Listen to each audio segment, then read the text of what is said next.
عارفين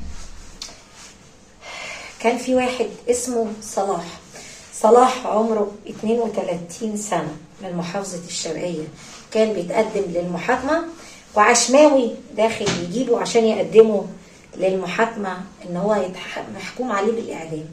تخيل اول ما دخل عليه عشماوي قال ايه العشماوي؟ قال له خلصوني، انا عايزه اموت واستريح من العذاب اللي انا نايم وعايش فيه. بدل ما يقول له طلباتك ايه، عشماوي دخل يسأله نفسك في ايه يا صلاح ممكن احققه لك. قال له انا نفسي اموت واستريح عشان العذاب واروح عمتي بتطلع لي، اروح عمتي وعيالها بيطلعوا لي وعايزين يموتوني، بيطلعوا لي وعذاب الضمير تعبني انا شخصيا، فمش عارف اعمل ايه. لو سمحت يلا احكموا عليا بسرعه عشان ارتاح من اللي انا فيه. السلام عليكم ورحمه الله وبركاته. اكيد وحشوني احلى ناس في الدنيا. بصوا انا وجعاني جدا والله. المهم انتوا وحشوني بتوحشوني. الناس اللي بتحب هنايا الاسطوره تنزل تصلي على حبيبنا النبي محمد عليه افضل الصلاه والسلام، لان انت يا بطل لو صليت على حبيبك مش هينزل يتشفع لك. احنا عايزين نخلص بس ايه هنايا عشان نبقى عارفين برضه اخلص من اللي انا فيه، زهقت من عيشتي. طيب لو انت بتحبني وعايز نخلص من الجراوي اللي انا فيها هتنزل تحط لايك وكومنت حلو كده عشان نقدر نتشجع ونبقى برند الساحه. صدقوا كلمه حلوه، برند الساحه. طبعا الاسطوره زي ما هي على وضع كمعلم، بس انا حقيقي اليومين دول بصوا لو بصيتوا شويه في قلب عيني انا وجعاني والله العظيم. كشف عليها وجايبه قطره، 2 قطره مش عارفه. نفسي بقى وانتوا في التعليقات كده تصلوا على سيدنا النبي عشان انا واخده عين اهو. بصوا العين خلتني يعني ما اعملش اي حاجه، انام. كل عيشتي ان انا انام بس والله. والنبي بلاش تركزوا في حياتي وسيدنا النبي. لا تصلوا على حبيبكم قبل ما تجيبوا عليا. ها صلوا، ها شايفين؟ صلوا كده يا حلوين على النبي. اي والله العظيم والله العظيم انا تعبانه بس على الاخر، بس لازم اشتغل، ما انا غلبانه هعمل ايه؟ محدش يديني ربع جنيه. حد معاه ربع جنيه؟ اللي معاه ربع جنيه يقول لي. اقصد يعني محدش هيديني شيلين. لو الدنيا ظلمتني وجت عليا للاسف محدش وقف جنبي، كله اتخلى عني، مع اني كنت سنجان وكنت وحش الشاشه، كل الناس اتخلت عني. يلا عوض ربنا احسن من البشر، لان ربنا لما بيحب عبد بيرفع شأنه. ها للاسف كل الناس اللي انا احتجتهم قاموا داسوا عليا برجليهم، بس مش مهم، غيرها في غيرها. ها وحش الشاشه بس بيشوف العالم بيجرب الناس، ما انت لازم تقع في شده عشان تجرب اللي حواليك.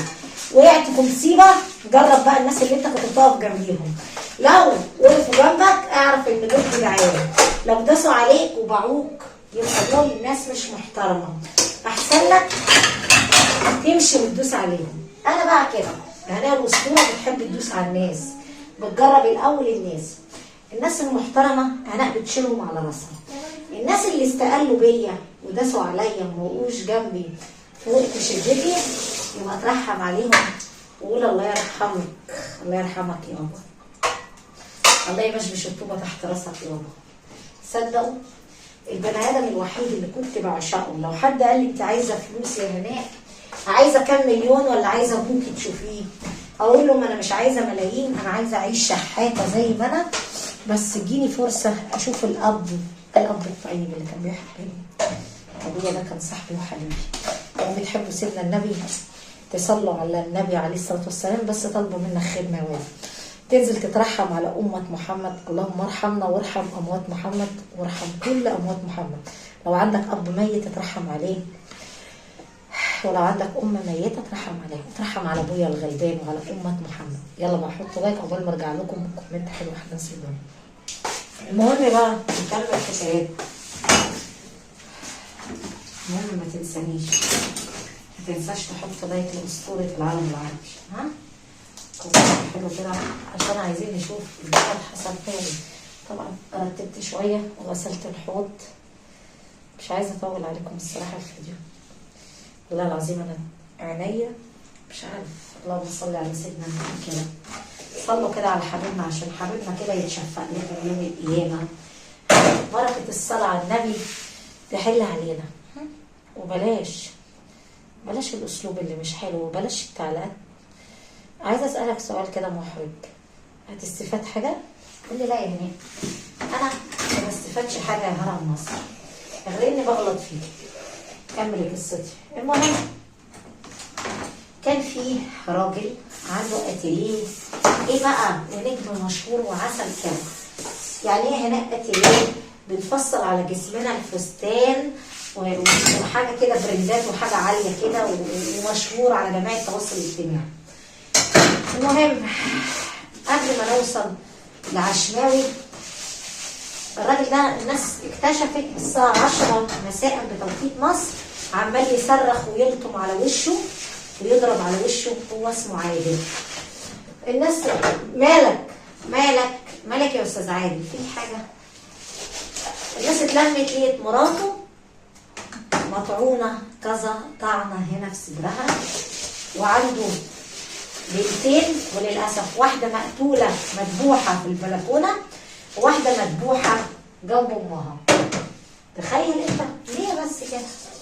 تخيل أنت يا بطل تكون مسالم وتلاقي الطعنة تجيلك من أقرب الناس ليك. طبعا الشرطة جت، مباحث جت، الشرطة جت رفعت الجثث، وطبعا يتعرضوا على الطبيب الشرعي. للأسف لقوا حاجة غريبة في المطبخ، لقوا كوبايتين شاي لسه معمولين، ولقوا لبس الزوج في الحمام. السبب في الحمام، السبب حتى الغسيل زوجته في الحمام، زوجته اسمها فاطمة. للأسف اللبس كله مليان دم بتاع زوجها، بتاع عادل جوزها. المباحث من هنا ابتدت تشك. للأسف أستاذ عادل قدم إن هو كان في بورسعيد بيجيب طلبية شغل هو وواحدة عميلة معاه في الأتيليه. تعالى بقى نتعرف على الست فاطمة. فاطمة دي كانت بتشتغل معاه أصلا في محل الأتيليه، وحبوا بعض والاتنين اتجوزوا. طبعا المباحث عملت تحرياتها، قالت له حبوا يعرفوا عادل يكون له علاقة بواحدة حبت تقتل مراته وعياله عشان تتجوزوا، ما لقوش. حبوا يعملوا تحريات عن فاطمة يكون ليها حبة راجل أو عشيقها أو أي حاجة. طلع إن سألوا الجيران، طلعت فاطمة دي أصلا على خلق. فهمت صح؟ يعني ملهاش أي حاجة بسلوكياتها. الجيران قالوا الست دي كانت محترمة كتير وكانت في حالها وما بتفتحش الباب إلا لزوجها، لا إما الراجل اللي يكشف على الكهرباء، لا إما محصل الغاز، لا إما محصل المية. لحد هنا كده وصلنا لحاجة كويسة. طيب طبعا المباحث هيحصل في القضية ما لقيتش أي شبهة جنائية، ماشي، واللي دخل محترف، يعني واضح إن هو كان لابس جوانب في إيده، ماشي. لحد هنا كده كويس، صح كده؟ صح يا هناك. كمل يا أسطورة. والله العظيم ما تنفع تشتغلي مع رجال المباحث. المهم في واحد اسمه صلاح اللي احنا جبنا سيرته في الأول، كانت فاطمة دي أصلا عمته. طبعا عادل ده بالنسبة لصلاح، عادل ده غني جدا، عنده سلسلة محلات أتيليه وكان مصنع ومش عارف ايه، وربنا كرمه والكلام ده كله. بس في حاجة غريبة ما كانتش تخطر على بالنا. تخيل اللي احنا ناكل معاه ملح هو اللي يدوس علينا والضربة تجيلنا منه. لو انت شاطر قول لي بقى مين اللي قتل فاطمة وعيالها؟ اقول لك انا. الواد ده لما المباحث قعدت تعمل تحرياتها، صلاح قال حاجة غريبة. انتوا مش عارفين تمسكوا القاتل؟ هو انتوا عجزتوا عن القاتل؟ ايه؟ انا عايز حق عمتي دوروا على القاتل وهاتوه. فمن هنا المباحث ابتدت تشك فيه، مباحث ذكيه كتير. طبعا اخر حد يشكوا فيه هو صلاح ده. المهم هي واحده من الجيران لما جت يغسلوا طلعوها من المستشفى عشان يدفنوها واتغسلت وكل حاجه. طبعا الجيران هو المحقق واقف مع الجيران، فطبعا لقوا صلاح ده عمال يعيط. ففي واحده ست بتصلي وحاجه للاسف بيت الله قالت له حاجه لظابط المباحث بيسالها انا صراحه اجس عن القضيه دي، مش عارفه ازاي مين يجيله قلب يقتل طفلين، بنت 4 سنين وبنت 6 سنوات، مين يجيله قلب؟ فهي واقفه بتعيط الست الكبيره. قالت له حضرتك عايزه اقول لك على حاجه، شايف اللي بيعيط ده؟ قال لها صلاح.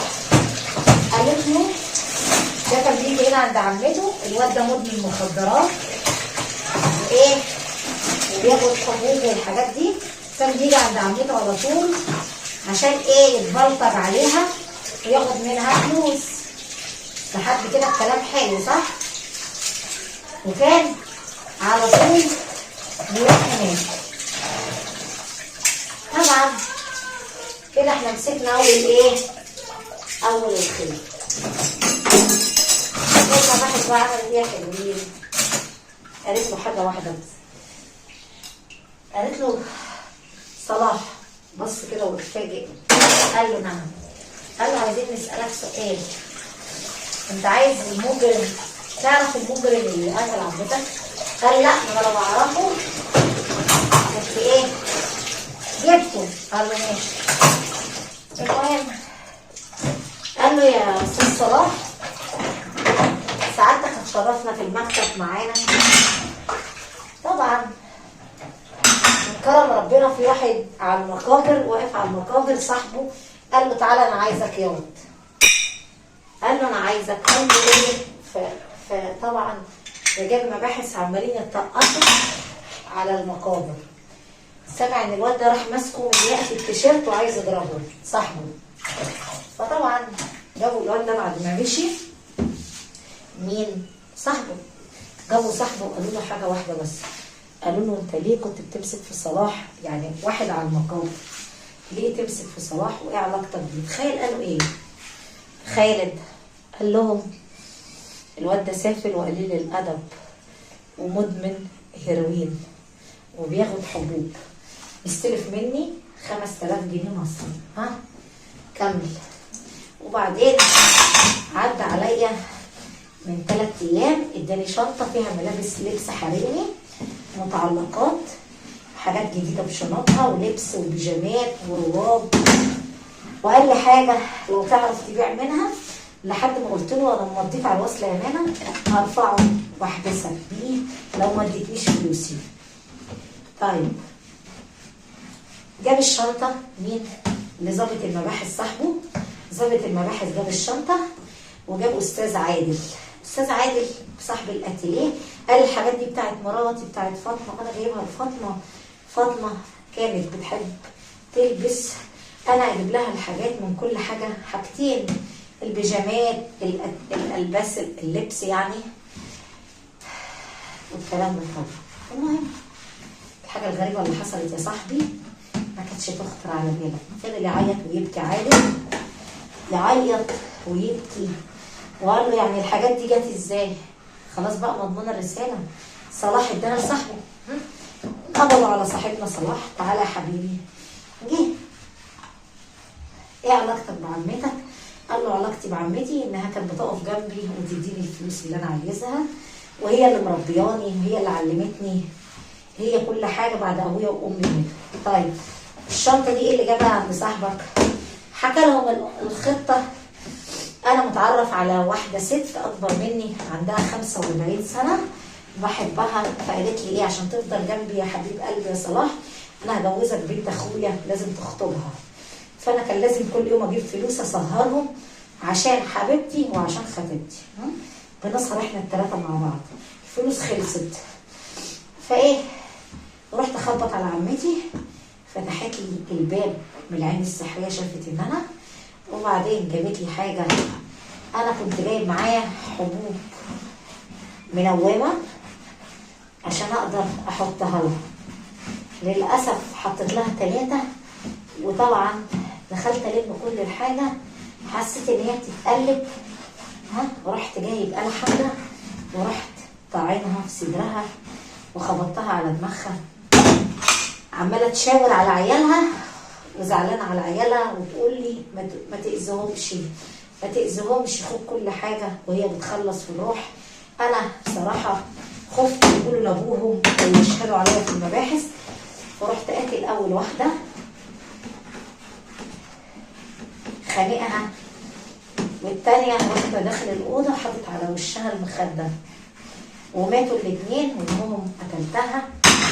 وطفيت كل الانوار العماره عشان الكاميرات، فصلت الكاميرات كل حاجه عشان ما فيش رجال الامن ما يعرفوش يجيبوني، وخرجت في الضلمه والكلام ده كله. وبعدين لقيت معاشه الذهب، جوزها عادل كان مرتاح ماديا جايب لها اكتر من 1,000,000 جنيه ذهب، صيغه يعني ذهب. المهم انا خدت كل الذهب ده وابتديت ابيع فيه. الملابس قلت اديها لصاحبي عشان ليه عندي 5000 جنيه مصري يعني $100. ومن هنا قلت ان الخطه نجحت. وبعدين يا عم كمل. وبعدين هي دي القصه كلها. انا زعلانه على عمتي وبفضل اعيط عشان انا عملت كده. انا عملت كده مش في وعي. عملوا له تحليل طلع ان هو وصل لاكبر مرحله في البودره، هيروين يعني ومخدرات، وحياته كلها متاخره. يعني كان المفروض يخش مصحه من الادمان. عرفت بقى الحكايه واللي عرفنا هنخلص. المهم اتقبض طبعا عليه ومن غير اي حاجه يا عيني. الست هي وعيالها ماتوا وانتهوا عشان خاطر واحد كلب زي ده. يا ريت حتى تمر فيه، هو ما تمرش فيه اصلا، ما طهرش فيه. والست راحت ضحيه الكلب ابن اخوها اللي اسمه صلاح. انت بقى رايك ايه في اللي انا بقوله؟ اما دي بقى نرجع بقى لنقطه البدايه. اما قبضوا عليه عشان يعدموه. قعدت 3 ايام مع عمته تجيله في قلب الزنزانه وتقول له ليه كده وقتلت عيالي. كل شويه يقولوا له عذبوه ويمسكوه للاسف من رقبته وتقول له حرام عليك، انا ما حسيتكش بحاجه، قتلتني ودمرتني ودمرت ولادي. كان كفايه انا وست ولادي يعيشوا، ولادي لسه صغيرين منك لله، ويقربوا عليه كلهم عشان يقتلوه. الروح بتاعتهم هم ال3 يا حبيبي. بذمتك ودينك شفت قصه زي دي؟ والله العظيم انا بستعجب. اوعى تفتح باب الشقه لحد. انت عارف مين اللي يطعنك؟ اقرب الناس ليك هو اللي يخلص منك. انت عارف الغريب ما يقدرش يجي منك. ايوه والله. اسمعوا كلام الست المصريه، اللي منك هو اللي يدوس عليك. ولو انت حاسس ان في عين رشقت فيك يبقى اللي منك هو اللي جه عليك. اللي منك هو اللي هيحسدك. اللي منك الاهل القرايب. الغريب ملوش علاقه بيك، ملوش علاقه ان انت تشتغل تقعد تعيا ما تعياش. انا ماليش قضيه ان انت تعيا او تعيش. اللي ركز في حياتك ولقمه عيشك وجابك في الارض هو اللي منك. اخوك ابن اخوك عمك عمتك. حرص من القرايب. ما تعوز تشتري حاجه اوعى تقول لحد. لما تعوز تجيب حاجه اوعى تقول لحد، واوعى تخلي مراتك تقول لحد عشان في ناس مش لاقيه. لما تروح تجيب لي ذهب ب5 مليون جنيه واختي ما حلتهاش حاجه، اختي هتحسدني او اخوك هيحسدك لاني مش لاقي. في غيرك يا باشا مش لاقي ياكل. مش عشان كده ربنا اداك وخلاص. اسمع كلامي، في ناس مش لاقيه هتحقد عليك، العين هتيجي فيك، هتلاقي حياتك اتدمرت وشمعتك طفت. لو عايز تنور شمعتك اوعاك تقول لحد من قرايبك او من قرايب زوجتك ان انت رايح تشتري حاجه. ما استاهلش لايك منك. حياة العيون التعبانه دي لا تحط لايك وكومنت حلو وبعد كده انت عارف اوحش حاجه في الدنيا دي ايه؟ والله العظيم ان انت تعرف حد اسرار.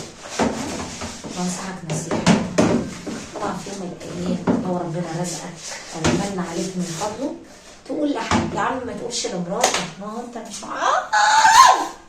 مراتك اللي انت عايش معاها دي ما بتخبيش حاجه عن اهلها، مش هتخبي حاجه عن صحابها، وصلت لك عن اختها هتحكي عليك، اصبح شمعتك هتطفي بقى. بالذات اما تلاقي العين جات لك في شغلك والدنيا مخربانه معاك في لقمه عيشك، مش عارف تركز، او صاحب الشغل ما بقاش يعاملك في الدوام كويس، او الدنيا خربانه، اعرف ان تبصلك في لقمه عيشك كمان. انا بقى كهناء بديك نصيحه من الست اللي في البلد العسل دي الخبره. والله اوعى في يوم من الايام تقول لحد على شغلك، ها؟ اوعى عشان بخاف عليك يا حبيبي. اوعى في يوم من الايام تحكي لحد، ما تحكيش لمراتك يا عم. حطيت حسابك في البنك، حطيت فلوس، جبت سياره، عديت الفقر، بلاش والنبي ما تقول لحد يابا. جري على شمعتك يا برنس، الشمعة تقيد كده وتنور تبقى ملعلطة، الله أكبر يعني. ها؟ بلاش تعمل زي العالم اللي ادوك عين زي حالاتي كده. خليكي في قصتك هناك.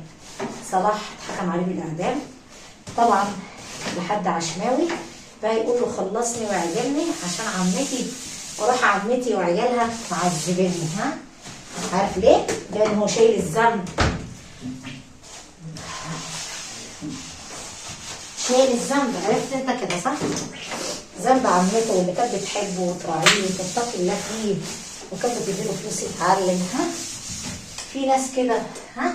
بيقول لك اتقي الله من احسنت اليه. يعني اللي انت تقف جنبه يا واد هو للاسف اللي يرتب عليك ويبيعك. والله العظيم كلامك صح يا مسكين. اخاف عليك، ها؟ بلاش عشان خاطر، بلاش تحكي لحد وتدمر حياته. المخدرات اللي وصلت الولد ده اللي هو فيه، يعني ما بيعملش كده بمزاجه عشان نكون صراحة. المخدرات جابت أجله وعمل كده نتيجة المخدرات. ملهوش فلوس يجيب الجرعة بتاعته من الورمة ويصرف على عشيقته والخطيبته. ها؟ يعني ارحموا نفسيكم. واحد مصاحب واحدة، واحد عاشق واحدة، يعني مش عارف هيبقوا اتنين ضرب في ضربة واحدة. انت بقى خليك انسان متربي وانسان متحضر وانسان عاقل. بلاش الحرام، بلاش الحرام. ان كلت الحرام الحرام هياكلك. ها؟ بلاش تخلط الحلال، الفلوس الحلال على الحرام. وبشر الزاني والزانية بالفقر حتى لو بعد حين. عايز اي مرة يا ريت تتجوزها على سنة يا عم، اتجوزها وخلصني انا. اتجوزها عجبك فرصك، عيش معاها بالحلال وبعدين طلقها. دي حاجة حرية شخصية. بلاش عشان خاطر من كل الحرام فالحرام كله. اتقي الله في مراتك وعيالك، اتقي الله وارحم نفسك. الشرع محلل لك مرة وسنين وثلاث ورباع. ما تعصيش ربنا. وبشر الزاني والزانية بالفقر، ده كلام ربنا مش كلامي. انا زلمة فقيرة، انا عايشة بالستر. الناس اللي معاشراني بقالي 5 سنوات هناء طول عمرها عايشة بستر ربنا. نفسي الناس بس ما تركزش في حياتي، والناس اللي بتعمل فيديوهات ها بلاش، سيبوني في حالي. سيبوني في حالي عشان انا تعبت وزهقت من عيشتي اصلا. لو عجبتك القصه للست الشقيانه يا ريتك ترفع وتحط اللايك. لو ما عجبتكش الست انزل ارزع وحط ديسك لايك. ولو انا مش عاجباك خالص انزل غادر القناه.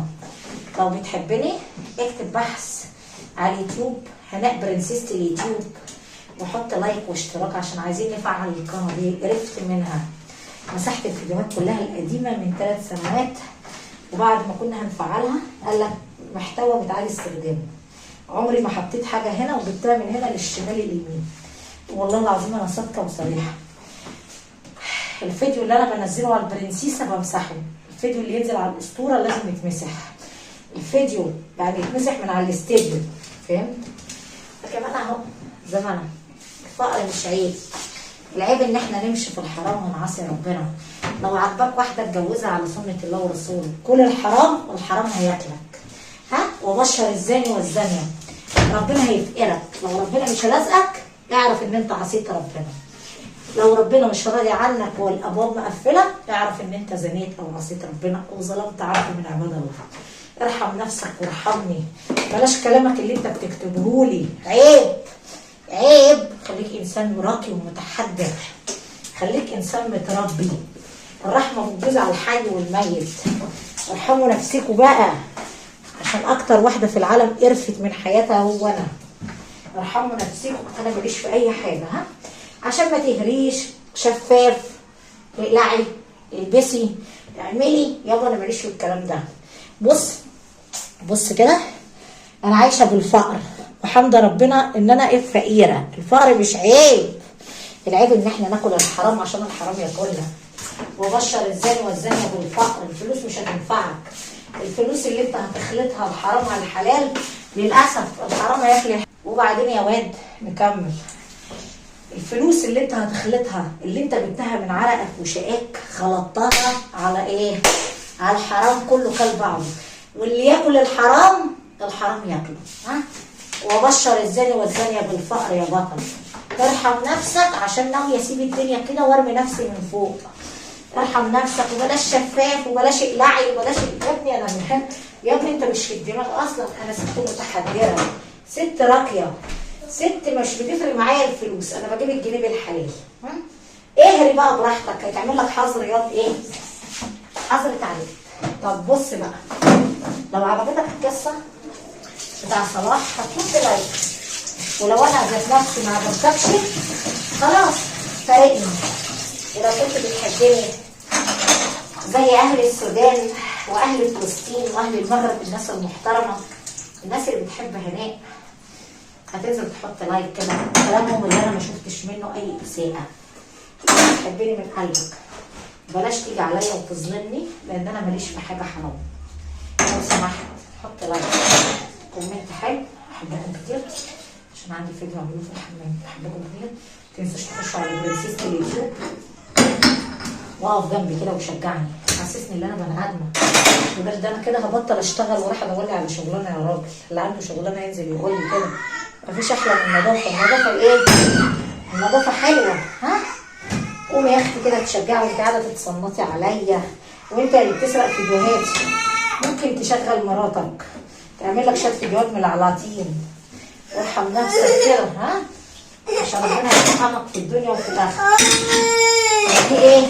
ودي حلوين قصه الاسطوره هنا. لو عجبتك القصه رحمه والديك يا راجل.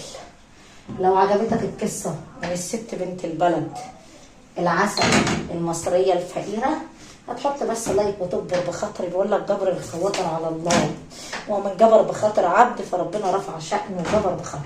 طمعانه في الستر واللايك بتاعك بس. والله العظيم ما عايزه حاجه من الدنيا غير ستر ربنا. وانا ست على الله من عباد الله. انا ست عايشه بستر ربنا، بصرف على اولادي بالحلال. ها، وراضيه بال2 دولار بال3 دولار، راضيه باللي ربنا مقسمهولي. ارحم نفسك وارحموني. احبكم كتير. صدق هنصدق ان شاء الله. انا بقى منتظره التعليقات الحلوه. التعليقات الحلوه. الكلام الوسخ بيكتب الوسخ، والنظيف بيكتب النظيف، وكل واحد على حسب بيئته وهو متربي في انهي حته. وانا كهناء اسطوره يعني ما تاكلش معايا، بنزل اعمل لك بلوك تعليق. بحبكم كتير، مستنيه تعليقاتكم.